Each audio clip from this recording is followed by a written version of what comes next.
Friends, मैं हूं वहीदा और welcome to my channel Waheeda Bilimoria. Friends, आज हम मॉडल पेपर जो कर रहे हैं उसके थर्ड वीडियो के तरफ आगे बढ़ रहे हैं। यहाँ पे हम सेक्शन डी करने वाले हैं जिसमें हम 4 मार्क्स के क्वेश्चन को सॉल्व करेंगे। सारे ही ऑप्शनल क्वेश्चंस मैंने आपके लिए करे हुए हैं ताकि जब ये नेक्स्ट पेपर में भी आए तो आपको इजीली इसके आंसर्स आते ही हों। और यकीन मानिए फ्रेंड्स, अगर इनके नंबर थोड़े बहुत यहां वहां चेंज होते हैं एग्जाम में तो कोई दिक्कत नहीं, क्योंकि हमें तो कंसेप्ट बिल्कुल ठीक से आते हैं ना। एक ऐसा सफर जो हमें कामयाबी के एकदम करीब लेके जाने वाला है। तो चलिए शुरू करते हैं। Welcome dearest children to part 3 of our paper number 1 from gala model papers 2020। Friends, इस पार्ट में हम लोग सेक्शन डी करेंगे जो क्वेश्चन 35 से लेके 39 तक होगा और हर क्वेश्चन इसमें 4 मार्क्स का होगा। सीबीएसई स्टूडेंट्स भी गौर करें कि ये चाहे इसमें मार्क्स का डिफरेंस हो लेकिन ये आपके जो सेक्शन डी या सेक्शन ई के बराबर ही है। ये सम्स ये सारे ही लेंदी सम्स में आते हैं। फ्रेंड्स, इसके अलावा अगर आपने जो फ्रेंड्स हमारे साथ नए नए जुड़े हैं जिन्होंने पार्ट 1 और पार्ट 2 इस वीडियो का नहीं सीरीज का नहीं देखा है, जहां पे हमने सेक्शन ए और बी पार्ट 1 में डिस्कस किया है और सेक्शन सी जो 3 मार्क्स वाले सम है वो पार्ट 2 में डिस्कस किया है, तो प्लीज वो जाके उन्हें देखें और यहाँ पे वो कंटिन्यू कर सकते हैं सेक्शन डी के लिए। तो फ्रेंड्स, जो पहला क्वेश्चन है 35 नंबर का, इसमें 2 ऑप्शन है, यानी कि ये 35 आप ये पहला वाला कर सकते हैं या दूसरे वाला। तो आपको पहले वाले में करना ये होगा कि आपको एक लाइन सेगमेंट ड्रॉ करनी है जिसकी लेंथ होनी चाहिए 6.5 सेंटीमीटर और फिर उसी लाइन सेगमेंट को डिवाइड करना है रेशियो 3:4 में। अब आपको ये 2 को मेजर भी करना है जो सेक्शंस आपने बनाए हैं 3:4 में, और राइट स्टेप्स ऑफ कंस्ट्रक्शन भी आपको लिखने हैं फ्रेंड्स। तो चलिए शुरू करते हैं, जहां पे हम पहले एक लाइन सेगमेंट ड्रॉ करेंगे जिसका मेजर होगा 6.5। तो हम थोड़ी जगह छोड़ के नीचे ही ड्रॉ करेंगे। ये आपकी लाइन सेगमेंट होगी 6.5 की।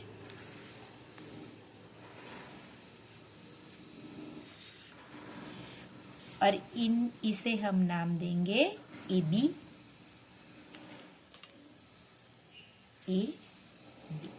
ये आपकी हो गई 6.5 सेंटीमीटर की। अब आपको 3:4 के रेशियो में आपको ये लाइन सेगमेंट को ब्रेक करना है। तो फ्रेंड्स, इसका मतलब कि यहां से आपको एक रे बनाना होगा जो एक्यूट एंगल होगा। फ्रेंड्स, हर टाइम अगर ये मिस्टेक हो तो हम इससे बेहतर है कि हम 60 डिग्री का एंगल दोनों साइड पे, क्योंकि यहाँ जो एंगल बनाएंगे वही यहाँ पे, तो हम एक्यूट लिखने की जगह पे हम यही कहेंगे make 60 degree angle and same angle you can make it here this side also. So let's start with that. 60 degree बनाने के लिए फ्रेंड्स आपको कोई भी आर्बिट्री मेजर का एक इस तरह से आर्क बनाना होगा और फिर आपको इस तरह से आर्क को कट करना होगा। यही चीज आप ये साइड पे भी करेंगे।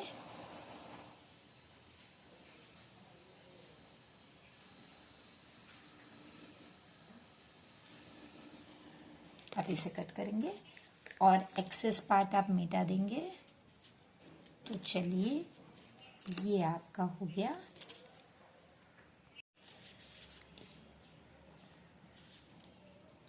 ये आपका 60 डिग्री और यहाँ से आप इसे नाम दे दीजिए x सपोज। तो ये आपका रे AX हो गया जो AB से आप 60 डिग्री पे बना रहे हैं, और ये आप इस रे को नाम दे दीजिए y। सो ये आपका रे BY हो गया जो 60 डिग्री ही होगा, वरना आपको लिखना पड़ता है कि एक्यूट एंगल बनाइए और ये जो एंगल है इसके लिए आपको लिखना पड़ता है ABY को आप सेम मेजर का बनाइए, तो वो आप पे है। अब आपको कोई भी आर्बिट्री मेजर, एक छोटा वाला मेजर लेना है, इतना भी छोटा नहीं, इतना मेजर लीजिए और ये 3 मार्क्स आप नीचे सेम मेजर के लगाइए और सेम मेजर के इस साइड पे आपको 4 मार्क्स लगाने हैं, तो आप उसी तरह से लगाइए।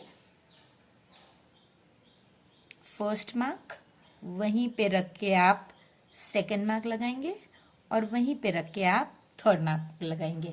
अब ये ए है तो आप A1, A2, A3 लगाइए, बोलेंगे इनके नाम। यहां पे आपको 4 मार्क्स लगाने हैं, 1, ये सेकंड, ये थर्ड और ये फोर्थ। अब इनके सिर्फ आपको नाम देने हैं, A1, A2, A3, B1, B2, B3 और B4। अब आपको A3 और B4, क्योंकि ये थर्ड है और ये फोर्थ है, इन्हें आपको ज्वाइन करना है।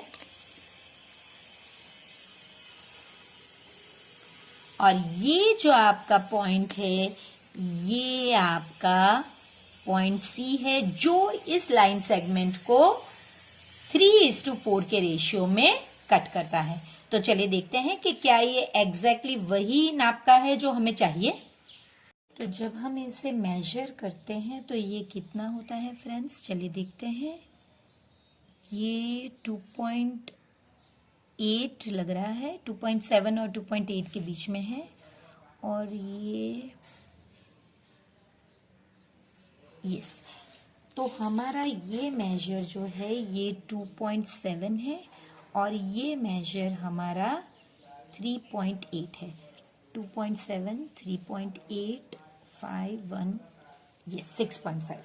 तो बस आपको यही लिखना है कि AC is equal to 2.7 centimetre and CB और BC, आप दो में से कोई भी एक लिख सकते हैं, 3.8 सेंटीमीटर। ये आपको मेजर करके लिखना था। इसके अलावा फ्रेंड्स आपको पूरे स्टेप्स ऑफ कंस्ट्रक्शन लिखने हैं। तो आई होप आपको ये आइडिया समझ में आ गया होगा। फ्रेंड्स जब हम पेपर 2 करेंगे तब हम इसी लाइन सेगमेंट को एक और मेथड से इस तरह से रेशियो में डिवाइड करना सीखेंगे, लेकिन ये पेपर में हम ये मेथड फॉलो करेंगे। आपकी टेक्स्ट बुक में 2 मेथड दी गई है, हम दोनों ही कवर करेंगे। तो चलिए अब स्टेप्स ऑफ कंस्ट्रक्शन लिखते हैं। जो आपने किया है आपको बेसिकली वही लिखना है। सो पहले हम लिखेंगे draw AB with length 6.5 centimetre. Second, आपने उसके बाद क्या किया था फ्रेंड्स, आपने ड्रॉ AX, आपने रे AX ड्रॉ किया such that BAX, angle BAX is equal to 60 degree. Third one, draw, अब आपने B से Y वाला रे किया था, BY सच दैट, अब इस एंगल का क्या नाम है, ABY, angle ABY is equal to 60 degree. तो वो हो गया आपको। अब आपको fourth, with any arbitrary measure draw 3 arcs on AX such that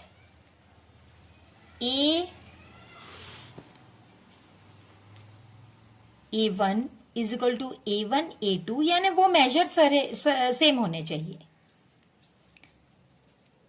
and 2 arcs on, और सॉरी नहीं 2 नहीं 4, हमने 4 ड्रॉ किए थे, ऑन BY सच दैट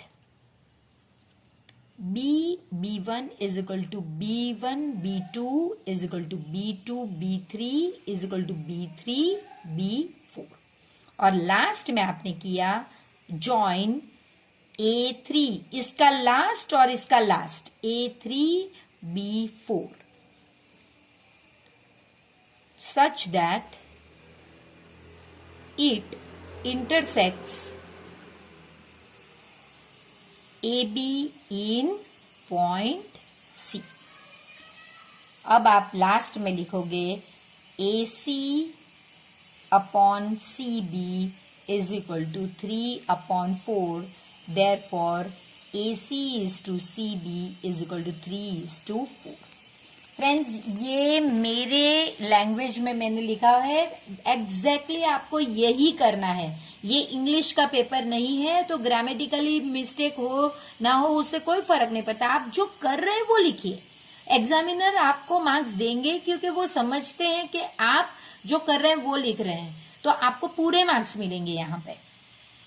ये जो 35 का ऑप्शनल सम है, इसमें आपको draw pair of tangents to a circle of radius 4 centimetre, यानी एक सर्कल बनाना है, उसका रेडियस 4 सेंटीमीटर होना चाहिए, which is incline to each other at an angle of 60 degree. वो जो है 60 डिग्री पे इंक्लाइंड होना चाहिए।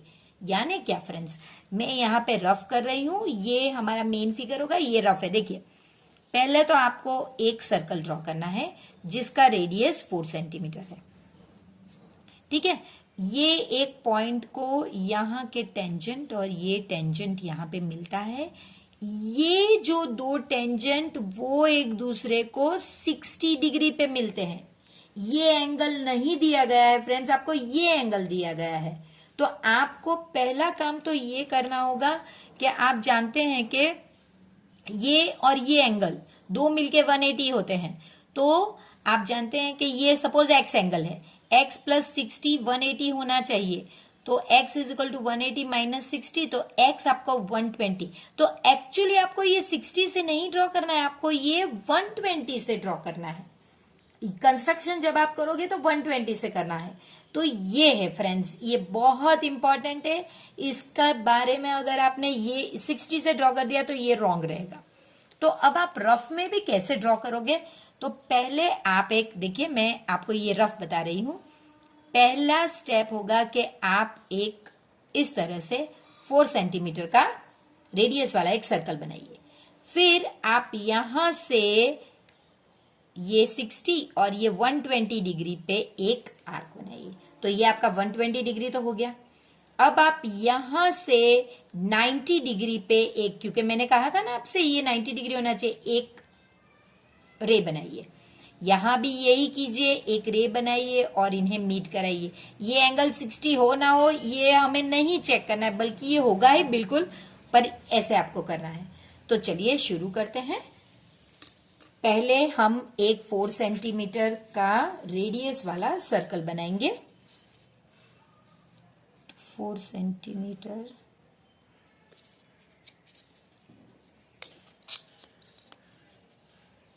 ये आपका 4 सेंटीमीटर एक सर्कल बनाएंगे।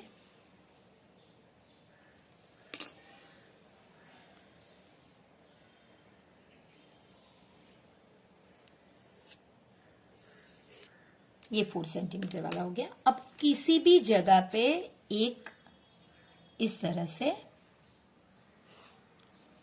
ये लिख के 4 सेंटीमीटर लिख दीजिए। अब हमें पता है कि 120 डिग्री हम कैसे करते हैं। ये थोड़ा सा छोटा मेजर कर दीजिए। देखिए ये आपका पहला आर्क, यही मेजर रखिए। ये आपका 60 डिग्री, ये पॉइंट पे रख के ये आपका 120 डिग्री। तो अब आपको 120 डिग्री मिल गया है, ये 60 डिग्री है और ये आपका 120 डिग्री। तो यहां से इसे इस तरह से पास कीजिए।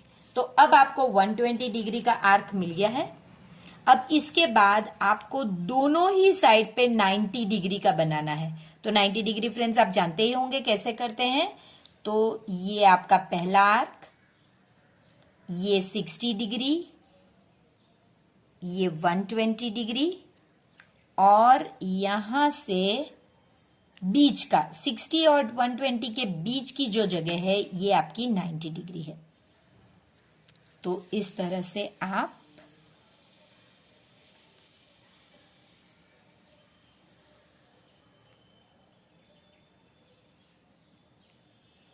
नाइन्टी डिग्री बनाइए।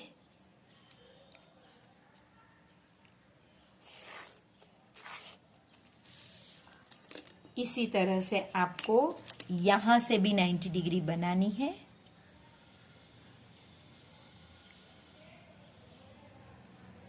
ये आपकी पहली 60 डिग्री, ये आपकी सेकंड 120 डिग्री, 60 से आप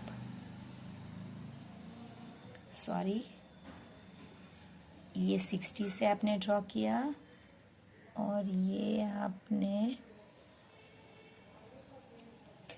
तो ये आपकी 90 डिग्री हो गया। अब आप ये पॉइंट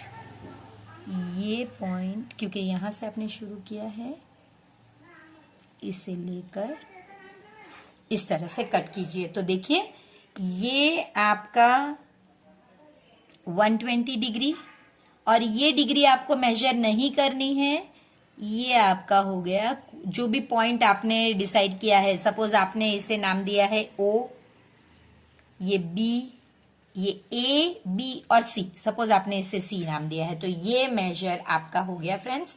मैंने यहां से शुरू किया तो मेरा थोड़ा नीचे आया, अगर मैं थोड़ा यहां से शुरू करती तो ये थोड़ा ऊपर आता था, तो ये परफेक्ट ही है। आप इसको ड्रॉ करके अगर आप चेक करना चाहो तो बाद में इसे आप चेक कर लीजिए, अगर ये 60 आता है तो आपका ड्राइंग परफेक्ट है। तो ये फ्रेंड्स कंस्ट्रक्शन हमने पूरे सर्कल का, और ये टेंजेंट्स, हमेशा जब आप टेंजेंट बनाइए प्लीज भूलिए मत यहां पे 90 डिग्री लिखना।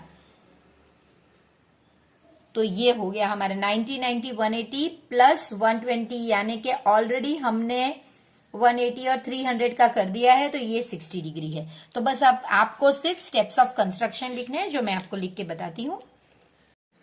तो फ्रेंड्स हमने लिखा है कि ड्रॉ सर्कल, पहले हमने सर्कल ड्रॉ किया था with OS centre and 4 centimetre radius. आप इसकी जगह पे ये ऐसा भी लिख सकते हैं कि आपको एक सर्कल ड्रॉ करना है जिसका सेंटर O है और रेडियस 4 है, आप ये भी लिख सकते हैं। अब हमने पहले OB ड्रॉ किया था, तो मैंने बोली क्या, draw OB as 1 radius and construct 120। आपने 120 डिग्री कंस्ट्रक्ट करा और फिर OA आपने ड्रॉ किया, तो वो लिखा है। फिर आपने B से 90 डिग्री का एंगल बनाते हुए एक रे बनाया BC, तो वो लिखा है। इसी तरह आपने A से 90 डिग्री का एंगल बनाया और एक रे बनाया AC, वो कैसा होना चाहिए, जो BC को मीट करे पॉइंट C में, तो वो लिखा। और फिर लास्टली जैसे हमने डिस्कस किया, एंगल BCA आपका 60 डिग्री होगा। तो फ्रेंड्स ये आपका कंस्ट्रक्शन है सर्कल का, टेंजेंट्स। और यहां पे हमने एक बहुत इंपॉर्टेंट चीज सीखी कि भले ही आपको ये दिया हो, आपको ये एंगल लेकर आगे बढ़ना होगा। फ्रेंड्स जो क्वेश्चन नंबर 36 है, ये बहुत ज्यादा इंपॉर्टेंट सम है। ये अपस्ट्रीम डाउनस्ट्रीम के सम है, ये किसी भी प्रकार पूछे ही जाते हैं। तो हम देखते हैं कि इसमें क्या होता है। फ्रेंड्स एक बोट है जो 30 किलोमीटर अपस्ट्रीम जा रही है, अपस्ट्रीम यानी नदी में ऊपर की तरफ जा रही है, और 44 किलोमीटर डाउनस्ट्रीम जा रही है, नीचे आ रही है, और इतना करने में उसे 10 आवर्स लगते हैं। और 13 आवर्स में वो 40 किलोमीटर अपस्ट्रीम और 55 किलोमीटर डाउनस्ट्रीम जा रही है। आपको बोट की स्पीड डिटरमाइन करनी है। तो फ्रेंड्स पहले तो हम अपस्ट्रीम डाउनस्ट्रीम सीखेंगे और यहां से पॉजिटिव नेगेटिव की बात समझेंगे। तो पहले देखिए, ये जो है ये अपस्ट्रीम है और ये डाउनस्ट्रीम है। तो बोट को, अगर आप बोट को x लेते हैं, जो बोट की स्पीड है उसे अगर आप x लेते हैं, तो ये रिवर नीचे आ रही है और बोट ऊपर जा रही है, तो रिवर की स्पीड आप y लोगे। जब ये ऑपोजिट डायरेक्शन में होगी फ्रेंड्स, तब हम x माइनस वाई लिखेंगे। अब अगर हमारी बोट भी नीचे आ रही है और रिवर भी नीचे आ रही है, देखिए ये बोट है, ये भी नीचे आ रही है और रिवर भी नीचे आ रही है, तो जब दोनों एक डायरेक्शन में होंगे यानी कि डाउन स्ट्रीम में, तब हम x प्लस वाई लिखेंगे। तो आई होप फ्रेंड्स ये कंसेप्ट अगर आपको समझ में आता है तो आपको बहुत ज्यादा सब कुछ चीजें इजी लगेंगी। तो चलिए पहले हम लिखेंगे let speed of boat be x kilometre per hour, और रिवर की स्पीड कितनी होगी, speed of river be y kilometre per hour. तो अब आप जानते हैं कि अगर अपस्ट्रीम है तो स्पीड ऑफ बोट कितनी रहेगी फ्रेंड्स, x अपस्ट्रीम, तो ये ऊपर जा रहा है और ये नीचे, तो x minus y kilometre per hour. और अगर डाउनस्ट्रीम आ रहा है तो स्पीड कितनी रहेगी फ्रेंड्स, x प्लस वाई। देखिए हमने यहां पे ऑलरेडी देखा हुआ है कि दोनों नीचे आ रहे हैं, तो इतने किलोमीटर पर आवर। ये फ्रेंड्स आपका लिखना बनता है। इसके बाद आपको एक ये पता होना चाहिए कि भाई अब हमारे पास टाइम दिया गया है, ठीक है। तो टाइम देखिए, आपको पता है कि speed is equal to distance upon time, ये तो आपको साइंस से पता है। तो अगर आपको टाइम दिया है तो आप टाइम का भी इसी तरह का बना सकते हैं कि time is equal to distance upon speed. हमने टाइम को ऊपर ले लिया और स्पीड को नीचे ले लिया मैथ्स के रूल के हिसाब से। तो ये वाला जो फॉर्मूला है ये हम लगाएंगे क्योंकि हमें टाइम दिया गया है। तो देखिए टाइम में अगर आपको कहा गया है कि भाई डिस्टेंस कितना है, तो टाइम 1, पहले देखिए, पहले 30 किलोमीटर अपस्ट्रीम, 30 किलोमीटर अपस्ट्रीम जा रही है, तो आपका डिस्टेंस है 30 और तब अपस्ट्रीम के लिए स्पीड क्या होगी, x माइनस वाई। इसी तरह अगर 44 किलोमीटर डाउनस्ट्रीम आ रहा है, तो 44 डिस्टेंस है वो तो पता है, और डाउनस्ट्रीम में x प्लस वाई, ये दोनों ही हमें टाइम बताते हैं। देखिए हमने यही फॉर्मूला में सिर्फ रिप्लेस किया हुआ है। तो अब हम पहला इक्वेशन बनाते हैं जो बहुत इजी है फ्रेंड्स, के 10 आवर्स में, ये मैं अभी सिर्फ लिख रही हूं, ये नहीं आएगा, ये सिर्फ एक्सप्लेनेशन के में, वो 30 किलोमीटर अपस्ट्रीम जा रहा है और 45 किलोमीटर डाउनस्ट्रीम जा रहा है। तो अब मैं टाइम में इक्वेशन लिखूंगी, 10 is equal to 30 upon x minus y plus 44 x plus y. ये मेरा पहला इक्वेशन है। इसी तरह 13 आवर्स में वो 40 किलोमीटर अपस्ट्रीम जा रहा है और 55 किलोमीटर डाउनस्ट्रीम आ रहा है। तो इसके लिए 13 इज इक्वल टू 40, अपस्ट्रीम के लिए x माइनस वाई और डाउनस्ट्रीम के लिए x प्लस वाई। ये मेरा दूसरा इक्वेशन है फ्रेंड्स। अब हम जैसे जानते हैं कि इस तरह से नीचे नहीं होना चाहिए, तो हम 1 अपॉन एक्स माइनस वाई को अगर a कहते हैं और 1 अपॉन एक्स प्लस वाई को b कहते हैं, तो देखिए ये क्या बन जाएगा, ये बन जाएगा 10 इज इक्वल टू 30। अब 1 अपॉन एक्स माइनस वाई तो a हो गया, सो 30a प्लस 44b। और ये क्या बन जाएगा, 13 is equal to 40a plus 55b। ये हमारे नए इक्वेशन है जो हमें सॉल्व करने हैं फ्रेंड्स। तो देखिए इसको सिर्फ आपको लिखना है 30a plus 44b and 40a plus 55b is equal to 13। ये आपका इक्वेशन 3 और इक्वेशन 4। अब इसे आप सॉल्व कर सकते हैं, आप जैसे जो मेथड आपको ठीक लगे, अप्रोप्रिएट लगे, आप वैसे कर सकते हैं। तो हमने अभी तक क्रॉस मल्टीप्लीकेशन मेथड नहीं देखी है, तो चलिए वो हम कैसे देखेंगे। तो क्रॉस मल्टीप्लीकेशन मेथड में फ्रेंड्स आपको इस तरह से a b, क्योंकि a और b दो वेरिएबल है, और 1, इस तरह से आप लिखिए, इसके नीचे इसके वेरिएबल लिखिए, कोएफिशिएंट। तो फ्रेंड्स ये हमारा ओरिजिनल इक्वेशन था, मैंने इसे इस तरह से स्टैंडर्ड फॉर्म में रखा है। अगर आपको क्रॉस मल्टीप्लिकेशन मेथड करनी है तो आपको ये स्टैंडर्ड फॉर्म में ही रखना पड़ेगा, वरना आपका रॉन्ग होगा। इसके बाद फ्रेंड्स मैंने ये a जो है इसके कोएफिशिएंट रखे हैं, आप ये मत देखिए क्योंकि ये वाला स्टैंडर्ड फॉर्म है, आप ये ही देखिए। फिर हमने b के जो कोएफिशिएंट थे वो लगाए हैं, फिर हमने c के कोएफिशिएंट नेगेटिव है तो आपको नेगेटिव ही लिखने पड़ेंगे, और फिर से a के कोएफिशिएंट। ये आपको बहुत इजी लगने वाला है, इसलिए मैंने a यहां पे लिखा है ताकि आप इजीली कर पाओ।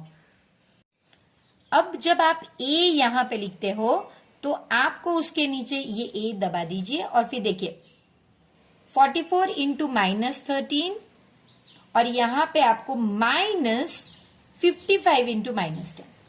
अब आप b कर रहे हो तो b को करिए, ये दो लीजिए। सो -10 इंटू ये क्रॉस में ले लीजिए 40 माइनस ये तो सबट्रैक्ट करना है और फिर -13 इंटू 30। अब आप 1 ले रहे हो तो अब इसे मत देखिए, ये दो वाला लीजिए। सो 30 इंटू 55 -40 इंटू 44। तो फ्रेंड्स जब आप ये कैलकुलेट करोगे तो ये आप इजीली देख पाओगे कि ये हो जाएगा आपका 44 इंटू 13, 12 1 और 12 13, 4 and 4 2 7 5 572 -572 और ये हो गया आपका +550। तो ये हो गया आपका 550, सो -22। इसी तरह जब हम ये करेंगे तो -400 और ये प्लस 13 3 जा 39 और 0, सो ये हो जाएगा आपका -10। और इसी तरह 1 अपॉन ये 55 3 जा 165, सो 1650 माइनस 44 इंटू 4 611,760, सो 1760 माइनस 1650, सो 1 1। ओके, सो ये हो गया आपका 1 अपॉन -110। देखिए ये करने के बाद अब आपको इसे इसके साथ इक्वेट करना है। So a upon -22 is equal to 1 upon -10 and b upon -10 is equal to 1 upon -110। अब आपको सिर्फ इसे ऊपर ले जाना है, -22 अपॉन -110, 2 11 2 जा 11 1 जा एंड 0 जा 1 एंड 5, सो a आपकी वैल्यू 1 अपॉन 5 आ गई। इसी तरह b आपका -10 अपॉन -110, सो b आपका 1 अपॉन 11। ये दो चीज, लेकिन फ्रेंड्स हमें तो b और a तो चाहिए नहीं, हमें तो चाहिए बल्कि x और y। तो आप जानते हैं फ्रेंड्स, जैसे हमने आगे किया था, ये हमने ऑलरेडी आगे लिखा हुआ है कि 1 अपॉन ये a क्या है, तो 1 upon x minus y is a। तो इसका मतलब है फ्रेंड्स कि 1 upon x minus a is equal to 1 upon 5। अब क्योंकि ऊपर दोनों के 1 है, आप डायरेक्ट लिख सकते हैं x minus 5 is equal to x minus y is equal to 5। यहां पे भी यही 1 upon x plus y is equal to 1 upon 11, दोनों ऊपर 1 है तो आप लिख सकते हैं x plus y is equal to 11। तो अब आपके पास ये जो दो इक्वेशन है इन्हें आपको सॉल्व करना है, ये वाले दो, x minus y is equal to 5 and x plus y is equal to 11। मैं यहाँ पे एलिमिनेशन मेथड ले रही हूँ क्योंकि बहुत इजी है, स्ट्रेट। अब 2x is equal to 16, x is equal to 16 by 2 8, तो x इज इक्वल टू 8 मुझे डायरेक्ट मिल गया। अब मैं इन दो में से कोई भी इक्वेशन में 8 की वैल्यू रिप्लेस कर सकती हूँ। x minus y is equal to 5, 8 minus y is equal to 5, 8 minus 5 is equal to y, therefore y is equal to 3। तो फ्रेंड्स सिर्फ ये सम में a और b की वैल्यू नहीं ढूंढनी थी, आपको वो मिलने के बाद आपको ये x और y की भी इस तरह से वैल्यू ढूंढनी है। 37th सम में फ्रेंड्स आपसे कहा गया है, a straight highway leads to the foot of a tower, a man standing on the tower at the top of observes a car at an angle of depression 30 degree. यानी कि देखिए इस तरह से एक टावर है और यहाँ पे ये हाईवे है, यहाँ पे एक मैन स्टैंड कर रहा है, उसने एक कार देखी है। अब ये देखिए फ्रेंड्स, जहां पे उसकी आई है वहां से आपको देखना है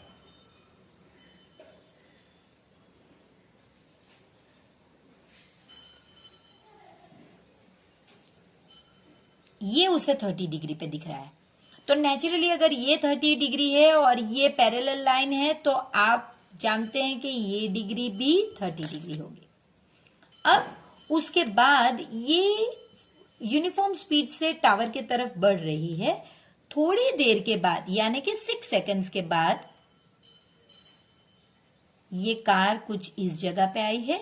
इतना डिस्टेंस ट्रैवल करने के लिए उसे 6 सेकंड्स लगे। तब यही आदमी को यही नॉर्मल से यहां पे यानी कि ये 60 डिग्री एंगल पे दिखी, यानी कि अब ये आपकी 60 डिग्री है। आप जानते हैं कि ये तो कंपलसरी 90 डिग्री है। देखिए ट्रिगोनोमेट्री के एप्लीकेशन है ये लेसन, तो एंगल 90 डिग्री होना जरूरी ही है। तो अब आपको यहां से यहां ट्रैवल करने का टाइम जो है वो ढूंढना है फ्रेंड्स। इंटरेस्टिंग सम है और इसमें आपको सबसे पहले नाम देने होंगे। तो पहले हम अगर नाम दे देते हैं तो कैसे रहेगा, हम अलग पेन का यूज करेंगे। सपोज ये टावर का नाम हम AB देते हैं, ये पहला पोजीशन था तो C देते हैं और इसके बाद ये पोजीशन D देते हैं। ये आप कोई भी नाम दे सकते हैं, X Y जो भी है, जो भी नाम दे सकते हैं। तो ये आपका है। अब आपको ये टावर की जो हाइट है ये बताई नहीं गई है, तो हम इसे H ले लेते हैं। ये जो डिस्टेंस है ये पहला डिस्टेंस है, इसे हम BC लेंगे और ये जो दूसरा डिस्टेंस है इसे हम DB लेंगे।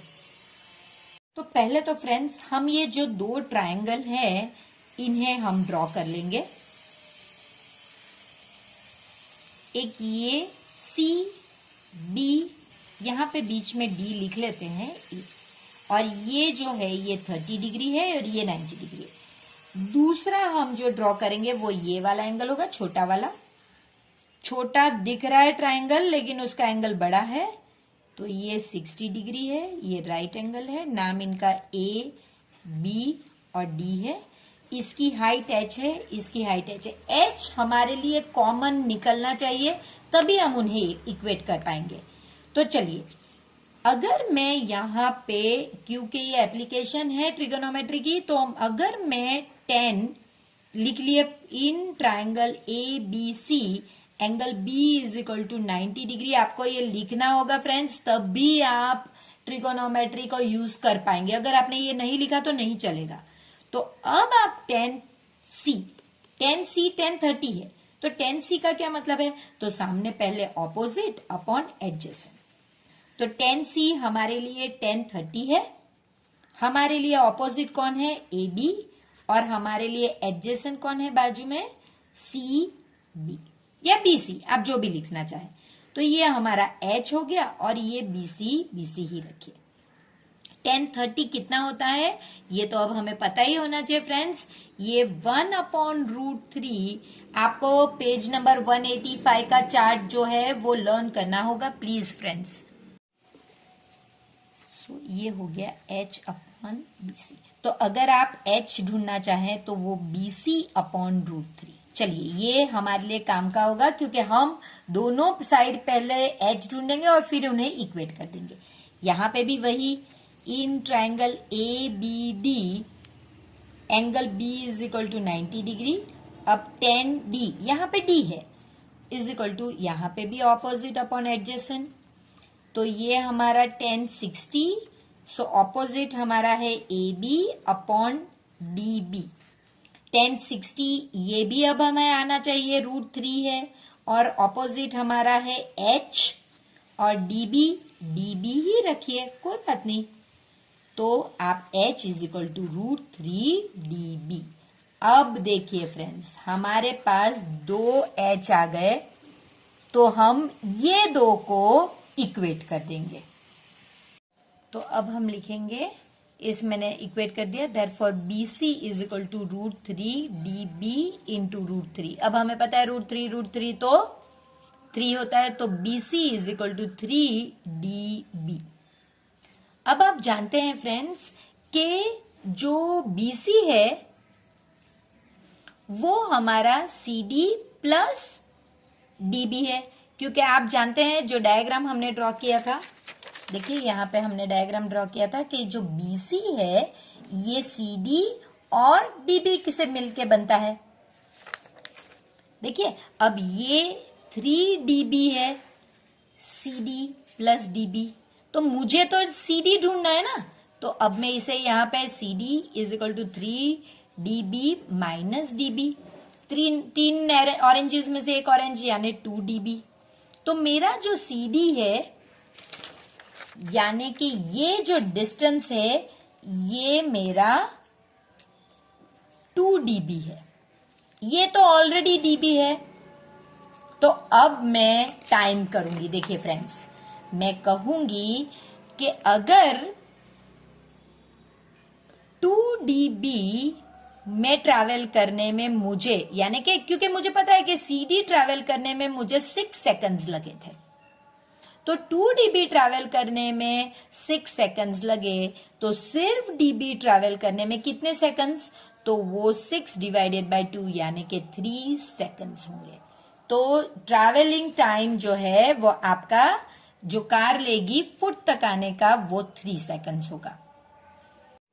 क्वेश्चन नंबर 38 में फ्रेंड्स आपसे कहा गया है कि the slant height of A frustum, frustum इस तरह का कुछ होता है जो कोन में से ऊपर का भाग अगर आप काट लो तो ये फ्रस्टम बनता है, और इसमें आपको स्लैंट हाइट, देखिए स्लैंट हाइट यानी L, तो ये आपको 4 सेंटीमीटर दे दी गई है, और सर्क्यूलर एंड्स का जो पेरीमीटर है यानी कि पेरीमीटर यानी ये जो सरकमफ्रेंसिस जिसे हम कहते हैं, तो पेरीमीटर आपको अब थोड़ी कॉमन सेंस लगा के ही आपको करना होगा फ्रेंड्स कि ये 6 सेंटीमीटर है और ये 18 सेंटीमीटर। तो आप जानते हैं कि सरकमफ्रेंस की फॉर्मूला है 2 पाई आर या फिर पाई डी। तो आप अगर आर ढूंढेंगे तो बेहतर रहेगा क्योंकि हमें आर की जरूरत भी पड़ने वाली है। तो देखिए ये 2 पाई आर से आपको पता चल जाएगा कि भाई इसका आर कितना है और इसका आर कितना है। उसके बाद फ्रेंड्स आपको क्या पूछा गया है? Find the curved surface area and the volume of the frustum. आपको दोनों ही मेजर ढूंढने हैं और फिर आपको कहना है कि क्या ये दोनों इक्वल है। तो फ्रेंड्स बहुत इजी है, आपको सिर्फ अब एक जरूरी बात यह है कि आपको पहले ये दोनों सरकमफ्रेंस से आपको रेडियस ढूंढने हैं, ऊपर का रेडियस और नीचे का रेडियस। उसके बाद आपको ये है इसकी मदद से हाइट ढूंढनी है क्योंकि हाइट हमें दूसरे कैलकुलेशन के लिए बहुत जरूरी है। तो चलिए शुरू करते हैं पहले हमारे रेडियस ढूंढने से। तो हम लिखेंगे ये R1 ले लेते हैं, सपोज ये जो छोटा वाला रेडियस है ये मेरा R1 लेती हूं और ये R2 लेती हूं। तो 2 पाई R1 इज इक्वल टू 6। तो पाई R1, मैं इसमें पाई का कैलकुलेशन नहीं करूंगी फ्रेंड्स क्योंकि ये मेरे लिए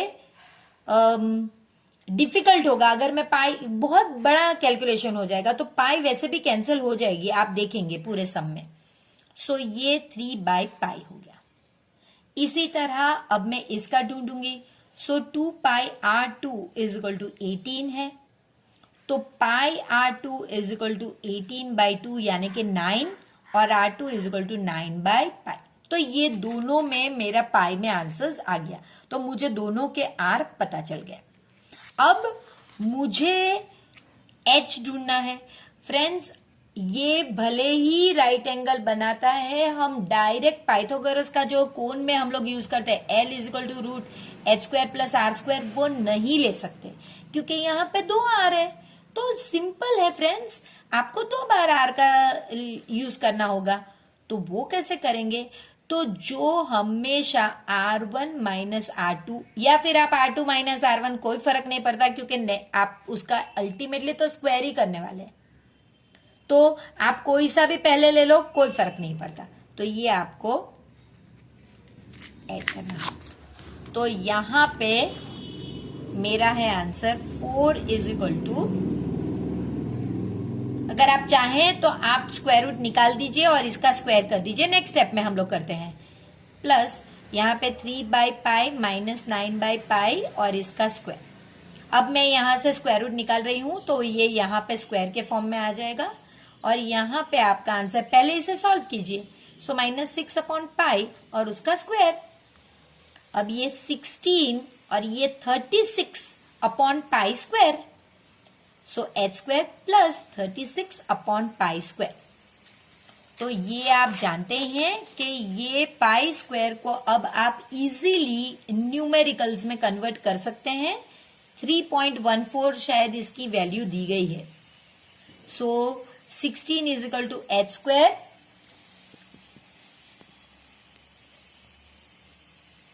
प्लस 36/3.14 का स्क्वायर करेंगे हम लोग। सो ये हो जाएगा 16h²। अब कुछ चीजें फ्रेंड्स आपको लर्न करके रखनी चाहिए। अगर आपको स्क्वायर करना है तो ये वैल्यू आप पहले से लर्न करके रखिए। तो ये ऑलमोस्ट आपका हो जाता है 36 डिवाइडेड बाय, इसे इस साइड पर अगर डालते हैं तो ये हो जाएगा आपका। मैं यहाँ पे कंटिन्यू कर लेती हूँ। तो 16 is equal to h² plus 3.65 जैसा कुछ आता है। अब इसे आप h² is equal to 16 minus 3.65, इसे मैंने शिफ्ट किया है, सिर्फ ऐसे ही किया है सो h² मेरा 12.35 के करीब, h जो है रूट 12.35 जो समथिंग 3.51 आता है। 51-52 के करीब आता है वो। इतने सेंटीमीटर मैंने हाइट मिल गई है मुझे। ये कंटिन्यू करते हुए पहले हमें एरिया ढूंढना था, राइट। तो सी ऐसे curved surface area of frustum अगर आप करोगे तो उसकी फॉर्मूला है पाई, L जरूरी है, R1 प्लस R2, क्योंकि देखिए आपको पता है कोन की फॉर्मूला पाई आर एल है, तो यहां पे R2 है तो इस तरह से होगा। कोन की फॉर्मूला में ही मोस्टली चेंजेस करने पे आपको फ्रस्टम का मिलता है। तो ये आपका L आपको दिया गया था 4, सो पाई इंटू 4, आप अगर L आगे लिखो पीछे लिखो सेम ही होता है। 3/पाई ये हमने ढूंढा था और 9/पाई। सो ये हो गया आपका पाई। इसमें से मैं कॉमन निकाल सकती हूँ। ये मेरा 11/पाई ही वैसे है तो मैं इसे निकाल सकती हूँ और ये कैंसिल होने के बाद 44, सॉरी ये 12 आएगा, सॉरी। सो 48 आएगा, 48। और क्योंकि ये एरिया है तो हमारा जो भी यूनिट होगा उसका स्क्वायर आएगा। इसी तरह से अब हमें वॉल्यूम ढूंढना है। तो ये तो इजी था फ्रेंड्स, क्योंकि हमने ऑलरेडी आर आगे ढूंढ लिया था जो भी जरूरी। अब जो हमने एच ढूंढा था उसकी मदद। सो वॉल्यूम ऑफ फ्रस्टम, तो वो भी सिंपल है, 1/3 पाई, फिर आपको h लिखना होता है, तभी हमने इसको h ढूंढा था। R1² R2² और R1 R2, ये हमारी फॉर्मूला है जो हमें लर्न करनी होगी। ये लेसन में एक्सेप्ट फॉर्मूला कुछ नहीं, अगर आपको फॉर्मूलाज आती है तो ये लेसन बहुत इजी है फ्रेंड्स। तो आप पाई, h हमने जो ऑलरेडी ढूंढ लिया है वो आप लिख सकते हैं यहाँ पे 3.51। पाई की वैल्यू अगर आप डालें, लेकिन हम लोग यहाँ पे थोड़ी इंतजार करेंगे क्योंकि यहाँ पे शायद हमारा R1 हमारा 3/पाई स्क्वायर था, R2 हमारा 9/पाई स्क्वायर था और 3/पाई इंटू 9/पाई। तो फ्रेंड्स इसकी जब हम वैल्यूज रखते हैं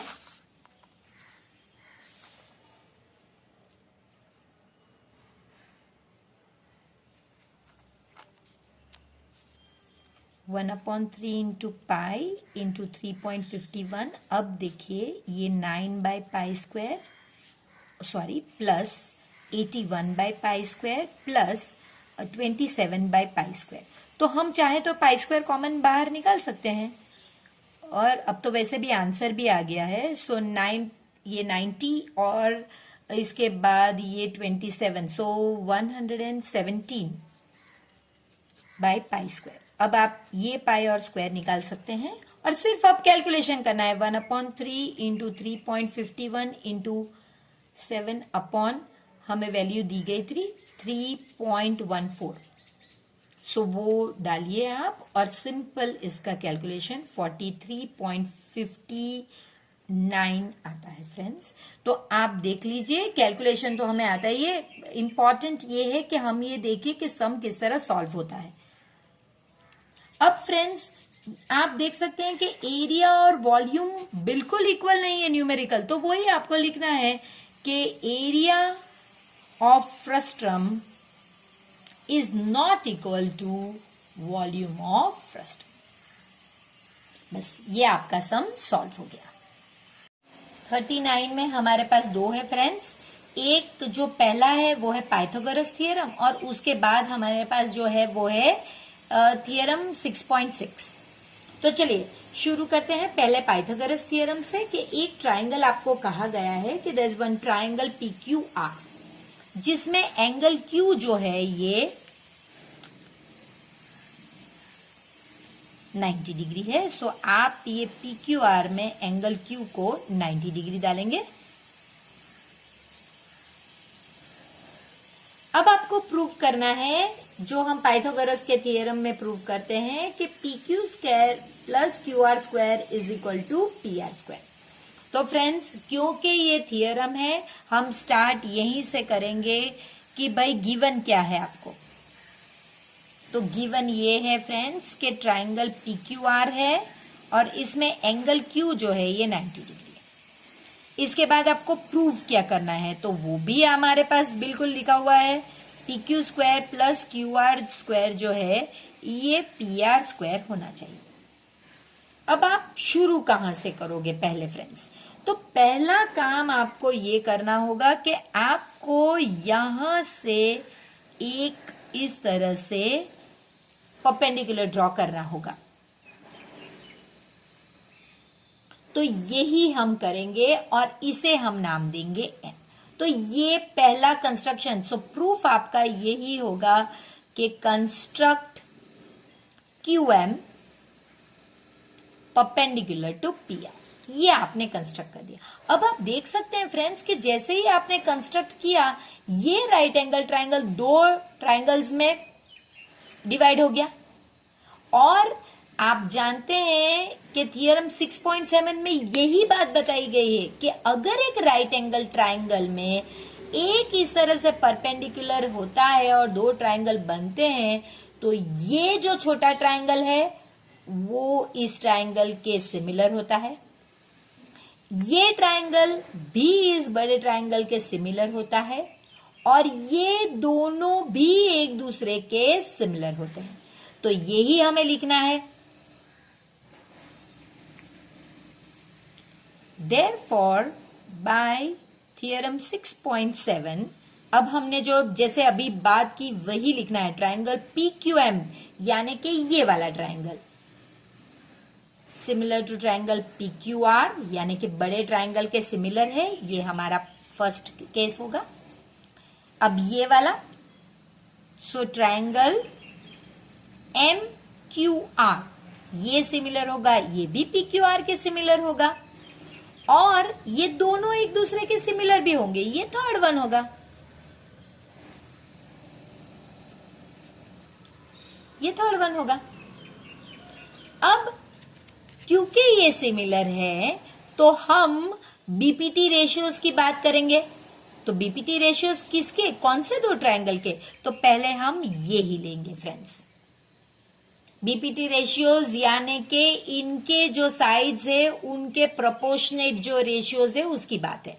सो as triangle PQM is similar to triangle PQR, PQM on PQR यानी कि इनके जो ये है इससे क्या होता है फ्रेंड्स, यहां की वजह से PM आप साइज देखिए। अब मैं यहाँ पे आपको ड्रॉ करके बता रही हूं, आप ये एग्जाम में ना ड्रॉ करें तो चलेगा, ये तो सिर्फ आपकी अंडरस्टैंडिंग की है कि देखिए मैंने सिर्फ यहाँ पे इसको सीधा करके ड्रॉ कर दिया है।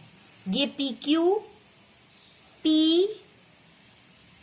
ये मेन ट्रायंगल है PQR, और ये हमारा ट्रायंगल है PMQ। इसे सिर्फ मैंने सीधा करके रोटेट करके रखा हुआ है। तो अगर देखिए मैंने पहले ये ट्रायंगल की बात की है तो मुझे इसी के साइड पहले लिखिए, तो PM अपॉन PM किसके बराबर है? PQ के बराबर। इनका ratio will be equal to, अब आप दूसरी साइड लीजिए, अगर यहां पे PQ है तो अब इसमें PQ लीजिए, तो इसमें PQ हाइपोटेनियस है तो यहां पे भी हाइपोटेनियस लिखना होगा आपको। तो ये आपका हो गया BPT रेशियोज। आप ये चाहे तो नोट लिख सकते हैं। अब बहुत सिंपल है फ्रेंड्स, अब आपको ये दो को मल्टीप्लाई करना है। So PM into PR is equal to PQ square. देखिए एक चीज तो हमारे पास आ गई, जो हमें ढूंढना था उसमें से हमें PQ स्क्वायर तो मिल गया। अब हमें QR स्क्वायर ढूंढना है, तो उसके लिए हम दूसरा ट्रायंगल ये लेंगे, अब ये वाला लेंगे। इसमें भी फ्रेंड्स वही चीज करनी है जो हमने ऊपर वाले में लिखा है। As triangle QMR is similar to triangle PQR। तो देखिए अब PQR और दूसरा ट्रायंगल है हमारा, यहां पे तो आप जानते हैं कि M राइट एंगल है। इसमें भी मैंने राइट एंगल को सिर्फ रोटेट करके रखा हुआ है। तो अब आप लिख सकते हैं MR अपॉन, इसमें अगर MR लिया है तो यहां पे आपको उसी की कॉन्ग्रुएंट साइड लेनी पड़ेगी, तो QR। और अब इसमें अगर QR यहां पे तो यहां पे QR लीजिए, तो ये अगर हाइपोटेनियस है तो इसका हाइपोटेनियस PR। अब ये क्रॉस मल्टीप्लाई कीजिए, so MR into PR is equal to QR square. ये हमारा 3 तो है ही, 4 और ये 5। बस आपको ये दोनों को ऐड ही करना है। ऐड, जो रिजल्ट्स हमने लाए हैं इन्हें ऐड करना है। Add 4 and 5, so PM into PR plus MR into PR is equal to PQ square plus QR square.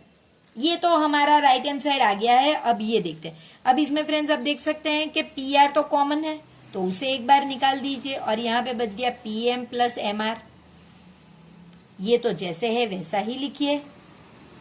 PM plus MR के लिए आप एक बार फिर से ये फिगर पे जाइए, देखिए PM प्लस MR क्या बनता है? PR। तो वही आपको लिखना है। सो ये PR तो वैसे का वैसे और ये PR बन गया।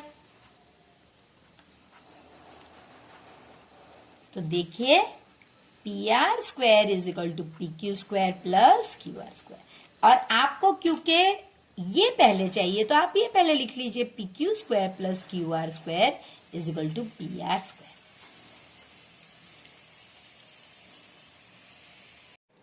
फ्रेंड्स इस पेपर का लास्ट सम है, जो हमारे इस पार्ट का भी लास्ट सम होगा। तो ये थियरम 6.6 है, जहां पे आपको प्रूव करना है कि ratio of areas of two similar triangle is equal to the squares of the ratio of the corresponding side. यानी कि देखिए अगर ये एक ट्राइंगल है और अगर ये एक दूसरा ट्राइंगल है, ये दोनों सिमिलर ट्राइंगल आपको बताए गए हैं, ABC और PQR। तो ये आपको लिखना है। यहां पे गिवन क्या है? गिवन सिर्फ इतना है कि टू ट्राइंगल्स आर सिमिलर। ये सिर्फ ये इतना ही गिवन है कि triangle ABC is similar to triangle PQR। इतना ही गिवन है। इतने बड़े में आपको प्रूव क्या करना है? तो आपको प्रूव करना है कि इनके एरिया, ये जो है इनके एरिया, यानी कि एरिया, पहले अगर आप ABC बोलते हैं तो आप यही पहले बोलिए, एरिया ऑफ ABC, इनका रेशियो तो ratio area of PQR is equal to the squares of the ratio of the corresponding side, यानी कि स्क्वायर्स ऑफ द रेशियो, यानी AB है तो यहां पे PQ, फिर ये आप इस तरह से भी लिख सकते हैं या फिर इस तरह भी लिख सकते हैं, मैं दोनों लिख रही हूं तो आप देख लीजिए BC अपॉन QR, आप इस तरह भी लिख सकते हैं क्योंकि दोनों में स्क्वायर है तो आप कॉमन निकाल सकते हैं। इज इक्वल टू अभी जो लास्ट रह गया वो AC अपॉन PR। पहले अगर ये ट्राइंगल का एक में बोल रहे हैं तो सभी में पहले ये ही आना चाहिए, तो ये आपको प्रूफ करना है। बहुत सिंपल है फ्रेंड्स, एकदम सिंपल, यहां से ही शुरू कीजिए। आपको जो दिया गया उसी से पहले शुरू कीजिए कि as triangle ABC is similar to triangle PQR, अगर ये सिमिलर है तो इनके एंगल सिमिलर होंगे। Angle A is similar to angle P, angle B is similar to angle Q and angle C is similar to angle R, ये होने चाहिए। इसके अलावा दूसरा क्या होना चाहिए, इनकी साइड्स के रेशियो भी प्रोपोर्शन में होने चाहिए। सो साइड्स भी प्रोपोर्शन में होने चाहिए रेशियो इनके। तो साइड्स के रेशियो कौन से है, AB upon PQ should be equal to BC, ये ही सेम ऊपर के BC upon QR should be equal to AC upon PR। ये इतनी 6 थिंग्स होनी चाहिए, जैसे कि एंगल्स तीनों 3 और तीनों साइड्स के रेशियो प्रोपोर्शन, ये सिमिलर के लिए इतने 6 थिंग्स आपके दिमाग में आनी ही चाहिए। अब ये हमारे बहुत काम की है, इसलिए हम इसे 1 कहेंगे क्योंकि इसका हम यूज करने वाले हैं।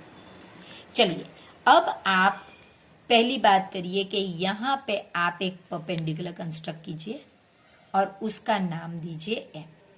इसी तरह यहां पे भी एक परपेंडिकुलर कंस्ट्रक्ट कीजिए और उसका नाम दीजिए M। ये बहुत जरूरी है, तभी हम एरिया की बात कर पाएंगे ना फ्रेंड्स। तो एरिया के लिए आपको परपेंडिकुलर तो चाहिए, जैसे कि ऑल्टीट्यूड जिसे हम कहते हैं हाइट, तो ये हमारे हाइट के काम लगेगा। सो वो लिखिए construct AM perpendicular to BC and PN perpendicular to QR। आपने ये कंस्ट्रक्ट कर दिया, अब आप एरिया की बात कर सकते हैं। देयरफॉर अब आप एरिया किसका ढूंढ रहे हैं, पहले ABC। तो ये कितना होगा, आपको पता है फॉर्मूला क्या है, half into base into height, half into base into height. तो आपका बेस BC है और हाइट आपका AM है, तो ये आपको मिल गया। अब आप इसकी हाइट बनाइए, अरे एरिया बनाइए। एरिया ऑफ PQR क्या होगा, सेम वही half into base into height. तो अब हमारा बेस इसमें QR है और हाइट PN है। अब आपको करना क्या है फ्रेंड्स, आपको जो प्रूव करने कहा गया है वही करना है, इनका रेशियो बनाना है। तो ये जो हमने ढूंढे हैं इनका रेशियो बनाइए। So area of ABC upon area of PQR that is equal to half into BC into AM upon half into QR into PN। ये तो मिट गया। तो अब आपका आ गया BC, मैं ये ग्रुप बना रही हूं, BC upon QR into AM upon PN, ये ग्रुप बना रही हूं क्योंकि ये तो मुझे चाहिए लेकिन ये मुझे नहीं चाहिए। तो इसके लिए मैं एक और चीज करूंगी, सिर्फ इसको मिटाने के लिए अब मैं क्या करूंगी फ्रेंड्स, तो अब मैं ये जो 2 ट्राइंगल्स हैं वो लूंगी। देखिए यहां पे मैं आपके लिए ड्रॉ कर रही हूं, ये 2 ट्राइंगल है मेरे BMA और यहां पे वही ट्राइंगल QNP, यानी कि मैं ये वाला ट्राइंगल और ये वाला ट्राइंगल ले रही हूं।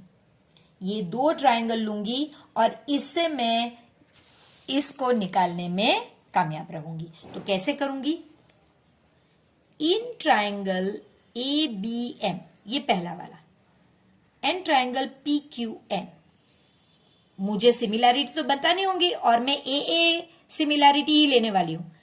Angle M is equal to angle N, ये तो 90 डिग्री है मुझे पता है, तो वो सिमिलैरिटी है। और दूसरा angle B is equal to angle Q, ये कैसे पता चला?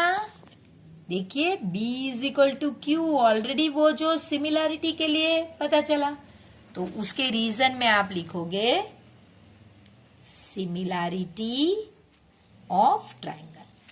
तो अब देखिए दोनों एंगल हो गए, तो आप लिखोगे therefore by a similarity triangle ABM is similar to triangle PQN। ये हो गया मेरा सिमिलैरिटी, तो प्रूव हो गई। अब सिमिलैरिटी प्रूव करेंगे तो क्या होता है फ्रेंड्स, हम ऑलरेडी देख चुके हैं, 3 एंगल और 3 रेशियोज इक्वल होते हैं। तो मैं 3 एंगल की बात नहीं करूंगी, मैं रेशियो की बात करूंगी। मुझे यहां पे रेशियो को निकालना है, तो इसके लिए मैं रेशियो इक्वालिटी बताऊंगी।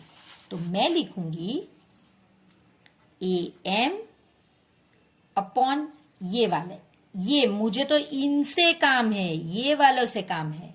AM upon PN is equal to, अब ये वाले मैं लूंगी इसके साइड पे, AB अपॉन PQ।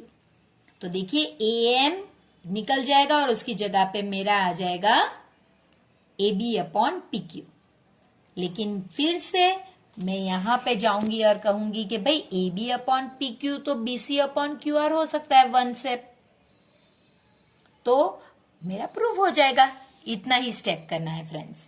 तो मैं यहां पे लिखूंगी, अब क्योंकि मैंने इसे नंबर नहीं दिया था, अब मैं इसे नंबर दे देती हूं 2, मुझे ज्यादा आगे लेना नहीं है। सो फ्रॉम 2, अब मैं 2 के बारे में बात करूंगी। एरिया ये लिखूंगी और ये लिखूंगी, area of ABC upon area of PQR is equal to BC upon QR into, अब AM मिटा दूंगी और इसकी जगह पे लिखूंगी AB अपॉन PQ। तो अब इसके बाद वेरी नेक्स्ट स्टेप में मैं यहां पे लिखूंगी, अलग पेन से लिख रही हूं फ्रेंड्स ताकि आपको पता चले। इसकी जगह पे मैं लिखूंगी BC अपॉन QR, तो ये मैं लिख सकती हूं बिकॉज रिजल्ट 1, यहां पे मैंने कहा था ना ये हम यूज करेंगे। तो ये हो गया मेरा BC अपॉन QR स्क्वायर। तो ये प्रूव हो गया फ्रेंड्स मेरा। और आप इसके बाद सिंपल लिख सकते हो, similarly area of ABC upon area of PQR is equal to, आपको जो लिखना है टू प्रूव वही फिर से लिख देना है। आप इस तरह से एक साथ लिखना चाहे तो भी लिख सकते हैं, या फिर इस तरह से लिखना चाहे तो भी लिख सकते हैं। तो फ्रेंड्स ये हमारा पेपर 1 था। अब हम जल्द ही मिलेंगे पेपर 2 में। तब तक प्लीज इस पेपर को एटलीस्ट 2 बार प्रैक्टिस कीजिए ताकि आपके ये सारे सम्स तो परफेक्ट आपको हो ही जाए। तो फ्रेंड्स कैसा लगा आपको? मैं जानती हूं आपको बहुत अच्छा लगा होगा। और अगर आपको बेहतर रिजल्ट चाहिए तो प्लीज वीडियो को 2 बार देखिए और इसे वीडियो के साथ साथ अपने आप भी सॉल्व कीजिए ताकि आपका जो है प्रैक्टिस भी हो जाए और साथ में आपको रेफरेंस भी मिल सके। तो चलिए बहुत जल्द मिलते हैं हमारे मॉडल पेपर नंबर 2 के साथ। तब तक प्लीज वीडियो को लाइक कीजिए, जरूर शेयर कीजिए इसे अपने फ्रेंड्स के साथ। और आप किसी भी स्टेट में हो फ्रेंड्स, पोर्शन सेम ही रहने वाला है, तो आप बेफिक्र होकर वीडियो को देखें, इसे शेयर कीजिए और चैनल को सब्सक्राइब कीजिए।